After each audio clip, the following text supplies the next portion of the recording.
So we've now seen these first two layers of structure. Firstly, the part of speech tags for the sentence, and secondly, the sequence of chunking decisions. We're now going to see the third layer of structure where the remaining parts of the parse tree are built. And again, the game here is to encode those remaining parts of the parse tree as a sequence of decisions. So the decisions we'll see are join or start or check. And so we're going to alternate between two classes of actions. First, we'll choose either join X or start X, where X is some label, for example, NP, S, VP, and so on. And after each point where we've chosen join or start, we then choose check equals yes or check equals no. I'm going to illustrate this with our example tree over the next few slides, so this will at first appear rather abstract, but hopefully as I go through the example things will become more clear. At a high level, here's the meaning of these actions. So start X is going to be an action that starts a new constituent with label X. For example, we could start a new NP, we could start a new S, we could start a new VP, and so on. And it always acts on the leftmost constituent, which has no start or join label above it. Join X is similar, except it continues a constituent with label X, and again, it always acts on the leftmost constituent with no start or join label above it.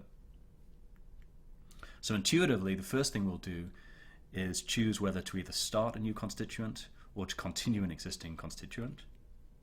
And then we'll apply this check operation. So check equals no means we do nothing, essentially.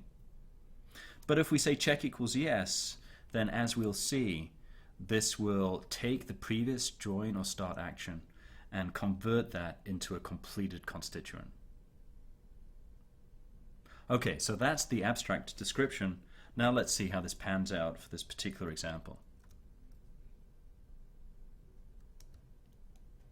So here's the state we've reached after the first two levels of decisions, namely the part of speech tagging decisions, this layer here, and secondly the chunking decisions, which were to choose this chunk, and this chunk. So this is the structure we've built in the first two n decisions, where n is the length of the sentence. The next thing I'm going to do is pick the leftmost constituent, which has no join or start annotation above it. That's this NP in this case. And I'm going to choose either to start or join a constituent here. In fact, start is really the only option because I can't continue a constituent. No constituents have been built at this point. And in fact, for the parse tree that we saw for this sentence, this decision will be to start an S. Because if you remember, we actually have something like this in the structure of the tree. So this is the and lawyer. The non-terminal above this NP was an S, and this is basically making the choice to start that S.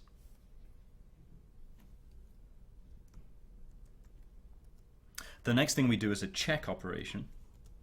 And so there were two possibilities, check equals yes and check equals no. So if I'd chosen check equals yes, that means I would have actually said, okay, this S constituent is complete, this one I've just started. And then I would have built this S and said, okay, that's a complete constituent.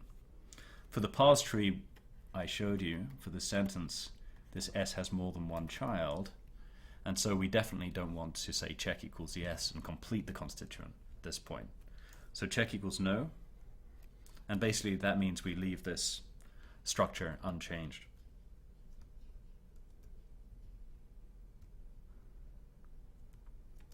The next operation is to look again. We look at the leftmost non-terminal that doesn't have any structure above it, or rather doesn't have start or join above it. That rules out this structure here, so we look at this first part of speech here.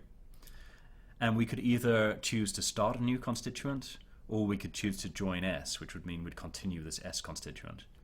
In this case we choose start VP, because if you think about the structure in the tree, the correct parse tree in this case has a VP started at this point, and that's what this decision here reflects.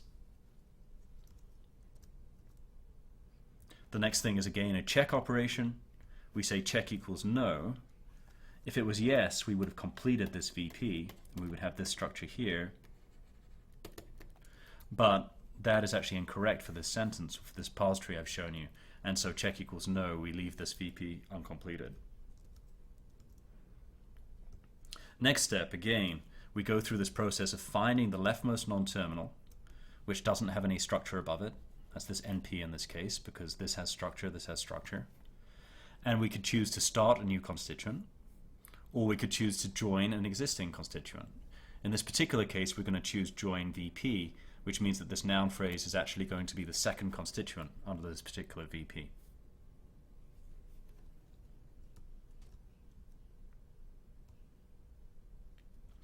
We go through a check operation. We could say check equals no or check equals yes.